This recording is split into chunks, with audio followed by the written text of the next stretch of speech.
In this simple video tutorial, I'm going to share with you how to share trial reels on Instagram. Trial reels are short, experimental videos created to test different ideas, formats, or content styles on Instagram.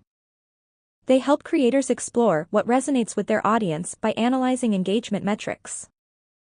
To post trial reels, simply head to your Instagram. Now let's say this is the reel you want to upload. Tap on Next to proceed. Onto this page, scroll down onto this option of trial reel. Make sure to enable this option on. Once done, tap on Next to proceed. Your reel will be shared and tasted by the Instagram algorithm. And by the way, if your reel gets a lot of views in the first 72 hours, it will automatically get shared to everyone. By analyzing the performance of trial reels, you can refine your content strategy to align with audience preferences and improve your overall reach and growth. Well, that's how easy it is to post trial reels on Instagram. If you have any questions, just let me know in the comments section down below.